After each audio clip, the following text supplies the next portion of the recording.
इस साल कोर्ट्स के सामने हमने कई बेल के मैटर्स को देखा है जिसने कि लोगों के होश उड़ा कर रख दिए हैं कि केसेस के साथ साथ जजमेंट्स भी कितने चौंका देने वाले रहते हैं। बीते दिनों हमने देखा था कि कैसे सुप्रीम कोर्ट के कुछ बेंचेस ने हाई कोर्ट्स के जजेस को खूब फटकारा था जब वे आए दिन बेल ऑर्डर्स पर स्टे लगा दे रहे थे, वो भी बिना किसी कारण के, या फिर बेल ऑर्डर ऐसा दे रहे थे कि इंसान ऑर्डर आने के 6 महीने के बाद जेल से निकल सकता है। एक तो ऑलरेडी बेल मैटर्स इतने सेंसिटिव रहते हैं और उसपे से ऐसे ऑर्डर्स पास कर दिए जाए तो आखिर आम जनता कहाँ जाएगी। आम जनता को तो रहने दीजिए, देखा जाए तो बेल मिलने में टॉप लीडर्स को ही इतनी मुश्किलें हो रही है जिसमें खुद दिल्ली सीएम अरविंद केजरीवाल टॉप पर दिखते हैं और उनके बाद उनकी पार्टी के कुछ और मेंबर्स भी। यहाँ पर जहाँ मामला पॉलिटिकल दुश्मनी का दिखता है वहाँ क्या कहा जा सकता है जब एक जेएनयू स्कॉलर को पिछले 3 सालों से बेल नहीं मिल रही है और खुद कोर्ट्स भी कहीं न कहीं इस मामले को डिले करते हुए पाई गई है। यहाँ बात और किसी की नहीं बल्कि जेएनयू स्कॉलर उमर खालिद की हो रही है जिनके बेल मामले ने पूरे देश में सनसनी मचाई हुई है। आपको याद दिला दे कि आखिर ये बड़ा झटका दिल्ली हाईकोर्ट ने उमर खालिद को क्या दिया था। अब जो दूसरी बेल प्ली लिए उमर खालिद कोर्ट्स पहुंचे हैं तो उनकी ये बेल प्ली पहले तो ट्रायल कोर्ट ने रिजेक्ट कर दी, जिसको चैलेंज करते हुए उन्होंने दिल्ली हाईकोर्ट का रुख किया।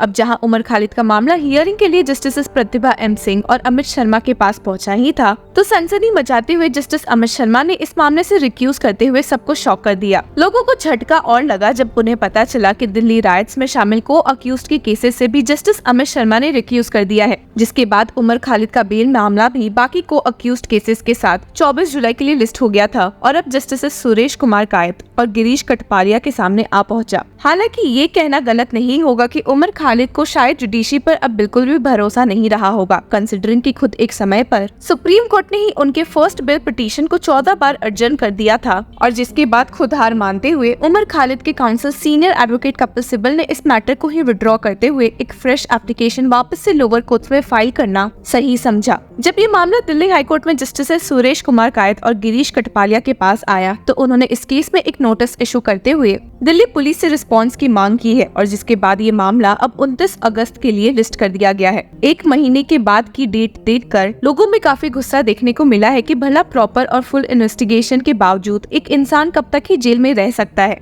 आपको बता दें कि उमर खालिद साल 2020 में अरेस्ट हुए थे और अब तक देखा जाए तो उन्हें 4 साल होने वाले हैं जेल की सलाखों के पीछे रहते हुए। इसी के साथ आपको बता दें कि the court also listed bail pleas filed by को accused persons on the said date for hearing. The accused persons are Sharjeel Imam, Meeran Haider, Khalid Saifi, Gulfisha Fatima, Mohammed Saleem Khan, Shifa ur Rahman, शबद Ahmad and Athar Khan. The batch also comprises of Delhi police challenge against bail granted to co-accused Ishrat जहां। हालांकि इस मामले में Delhi police का response देखना काफी इंटरेस्टिंग भी होगा, जिन्होंने अब तक उमर खालिद के बेल के खिलाफ ही बोला है। उमर खालिद की बेल हियरिंग जब दिल्ली के काकरडुमा कोर्ट में चल रही थी तो इस केस में दिल्ली पुलिस ने वापस से उमर खालिद की बेल के खिलाफ अपोज किया था और उन्हें खूब फटकारा था। आपको बता दें कि Umar Khalid has been in jail as an under trial since his arrest by Delhi police on September 14, 2020 in connection with the Unlawful Activities Prevention Act UAPA case related to alleged larger conspiracy behind the February 2020 Delhi riots।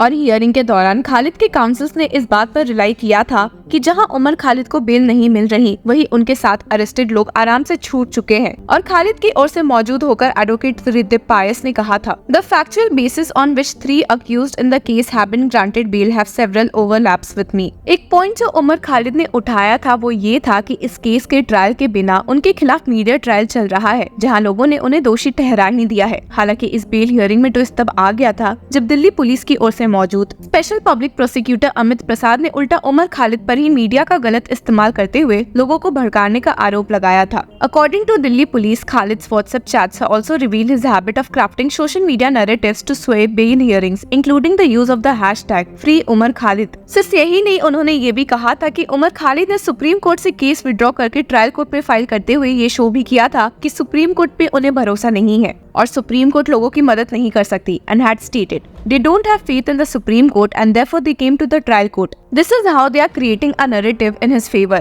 इन सब के साथ अब एक नजर डाल भी लेते हैं कि आखिर क्या हुआ था कि उमर खालिद को अरेस्ट किया गया है। जब 2019 में union government citizenship amendment act 2019 लेकर पहुंची थी तो इसके खिलाफ जनता में काफी आक्रोश देखने को मिला था, जिसके खिलाफ ही लोग प्रोटेस्ट करते हुए सड़क पर आ उतरे थे। प्रोटेस्ट ने अगली टर्न फरवरी 2020 में ले लिया था जब दंगे फसाद बढ़ गए और कई लोगों की जान चली गई थी। इसी में दिल्ली पुलिस ने उमर खालिद और कई और लोगों के खिलाफ FIR फाइल करते हुए उन्हें जेल में डाल दिया था। Umar Khalid was charged under the Indian Penal Code 1980 IPC for various offences including rioting sections 147 and 148, murder section 302 and unlawful assembly section 149. He was also charged under the Notorious Unlawful Activities Prevention Act 1967 for unlawful activities section 13, terrorist activities section 16 to 18 and conspiracy section 18. Further, he is charged under the Arms Act 1959 for the use of arms section 25 and 27. जिसके बाद उमर खालिद अप्रैल 2023 में supreme court पहुंचे, जहां उन्हें अब senior advocate Kapil Sibal represent कर रहे थे। आपको बता दें कि इस केस में कई बार सुप्रीम कोर्ट बेंच भी चेंज हुई है। सबसे पहले ये केस 18 मई को जस्टिस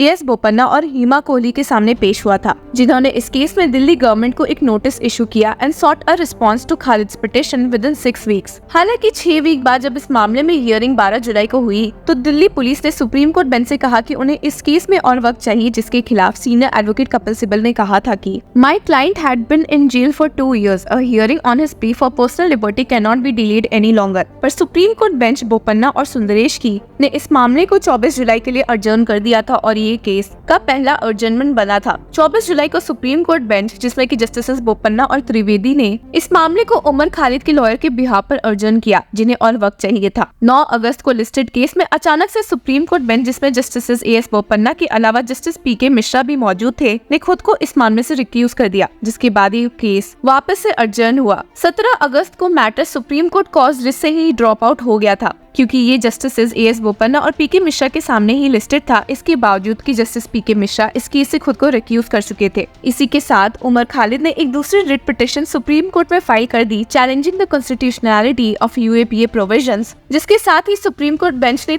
31 अक्टूबर को उमर खालिद की बेल पिटिशन भी टैग कर दी थी। और ऐसे ही अर्जन करते करते कभी जजेस की ओर से, कभी उमर खालिद की काउंसिल की ही ओर से मामला डिले होता चला गया और हाल कुछ ऐसा हो गया कि उमर खालिद ने सुप्रीम कोर्ट से केस विड्रॉ करना ही सही समझा। अब देखते हैं कि आखिर उमर खालिद को और कितना वेट करना पड़ेगा जस्टिस उम्मीद करते हुए। इस मामले में आपकी क्या राय है, हमारे साथ जरूर शेयर करें। Until then, keep supporting law चक्रा।